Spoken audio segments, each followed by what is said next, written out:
উপস্থিত সংঘের সভাপতি এবং আরও বিশিষ্ট অতিথিবর্গ এবং আমাদের ছোট ছোট ভাই বোনেরা এবং আমাদের মায়েরা যারা উপস্থিত আছেন, তাদেরকে আমি আন্তরিক অভিনন্দন, ভালোবাসা ও নমস্কার জানিয়ে আমি দু চার কথা বলবো। আমি তো কোনো বক্তা নয়, আমি একদম সাধারণ নাগরিক, তাই দু চার কথা বলতে বলেছেন, তাই বলতে হবে। তবে একটা কথা হচ্ছে কি, আমি সর্বপ্রথমে একটু রামের একটু করব। ও রামায়ণ সীতাপতি সুন্দরং কাকুৎসং করুণাময়ং গুণনির্মিধার্মিকং রাজেন্দ্রং সত্যবন্ধং দশদশর সমলং স্বার্থমন্দিম বন্দে লোকভিরমতিলোকং রঘুনাথ দক্ষিণে লক্ষ্মণধ্বনি মমত জগন্নাথসভা করতে মারুতি যশতং নমামি রঘুত্তমম রামায় রামচন্দ্রায় রামভদ্রায় বেধসে রঘুনাথায় নাথ সীতাপতে নমঃ। আমাদের এই রামের জন্মভূমি আজ অযোধ্যা।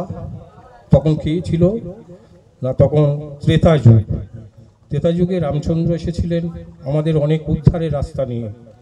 তিনি পুরুষোত্তম রূপে এসেছিলেন যুগবতার হয়ে, এসে আমাদের অনেক উদ্ধারের রাস্তা নিয়ে এলেন। কেন? রাক্ষসকুল উদ্ধার হবে, ওদিকে ধ্রুবা উদ্ধার হবে, ওদিকে অহল্যার ছেলে অহল্যা পাষাণ হয়েছিলেন গৌতমের ছেলে, সেও তপস্যা করে তার মাকে পাষাণ থেকে মোচন করার জন্য উদ্ধারের রাস্তা নিয়ে রামচন্দ্রকে নিয়ে এসলেন।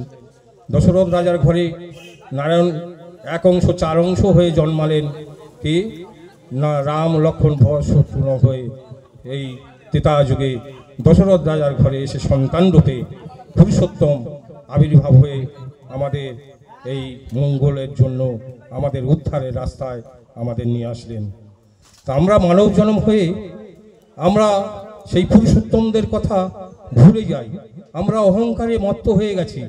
কারণ আমাদের যেন একটা মায়ায় বরখা ঢাকে রেখেছে, সেই জন্য আমরা আমার করে আমিরত্বটা আমরা বজায় করি যে সব কিছু আমার। কিন্তু চিন্তা করলে নয়ন মুদিয়ে গেলে আমাদের এই যে হাওয়া আছে, যা বাক্য বলছি, কথা বলতে পারছি, যার সাহায্যে সেই প্রভু আমাদের সেই জিনিসটা দান করেছেন। কিন্তু আমরা তাদের কথা ভুলে গিয়ে আমরা তাদের ঘৃণা করে সেই কথাটা আমরা করতে পারছি না। আমরা সেই মায়ার সংসারে এসে, মায়ার জগতে এসে তাদের কথা ভুলে গিয়ে আমরা মরীচিকার পিছনে ছুটি। তা এইখানে আজকের আমি বেশি বক্তব্য রাখবো না, বেশি কথা বলবো না। আমি আমার একটুখানি যে আমার যে ব্যথা ছিল সেটা এখানে করেছে।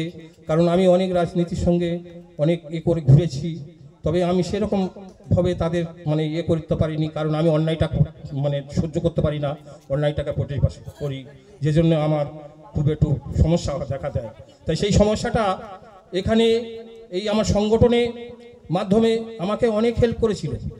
কারণ এক মুসলিম মহিলা আমার নিজের ছেলেকে ভালোবেসে চলে এসেছিল। তা আমি হতবাক হয়ে গেছিলাম যে আমার ছেলে এই মুসলিম মহিলার সঙ্গে ভালোবাসা করেছে আর মুসলিম মহিলা চলে এসেছে। তাহলে আমি নিয়ে আসিনি তাদের ওখানে গিয়ে, তিনি চলে এসেছিলেন। তা আমি সেই সংগঠনে আমি জানিয়েছিলাম যে এরকম পরিস্থিতি, ওরা এসে আমাকে অনেক হুমকি দিয়েছিল, অনেকে দেখিয়েছিল, কিন্তু আমি বলিনি। আমি বলি না, আমি তো তোমাদের ওখান থেকে নিয়ে আসিনি বাবু, গিয়ে আমি তো আমার জায়গাতে দাঁড়িয়ে আছি। কিন্তু তোমার মেয়ে যখন ভালোবাসা করে এসেছে আমার ছেলের সঙ্গে, তাহলে আমি একটা চিন্তা করে দেখবো যে কি করলে হবে না হবে। কারণ তারা তো যোগ্য ব্যক্তি, তারা অযোগ্য ব্যক্তি নয়।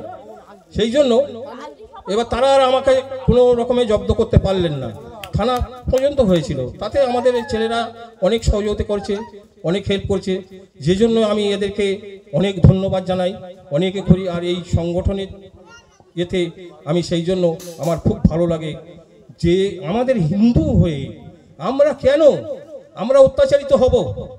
কারণ একটা দেব প্রকৃতি, একটা অসুর প্রকৃতি, এই দুটো প্রকৃতি গীতাতে আমরা তো পাই যে দেব প্রকৃতি আর অসুর প্রকৃতি দুটোই সৃষ্টি করে এই জগতে পাঠিয়েছে। তাহলে অসুররা নিধন হবে। এখানে তো গীতায় বলা আছে, যদা যদা হি ধর্মস্য গ্লানির্ভবতি ভারত অভ্যুত্থানম ধর্মস্য তদাত্মনম সৃজাম্যহম পরিত্রাণায় সাধুনাং বিনাশায় চতুষ্কৃতম ধর্ম সংস্থাপনার্থায় সম্ভবামি যুগে যুগে। তিনি তো বলে গেছেন যে অসুররা যখন এই ধর্মের প্রতি আঘাত হানবে, অত্যাচারিত হবে ধর্মীরা, আর অধর্ম প্রজ্বলিত হবে, তখন আমি অধর্মদের বিনাশ করার জন্য আর সাধুদের উদ্ধার করার জন্য আর ধর্ম স্থাপন করার জন্য আমি যুগে যুগে আমি পুরুষোত্তম রূপে আবির্ভূত হয়ে আমি সবাইকে উদ্ধার করি। এই বলে আমার বক্তব্য এখানে শেষ করতাম। জয় শ্রীরাম, জয় শ্রীরাম, জয় রঘুপতি নাম, জয় রঘুপতি নাম। সকল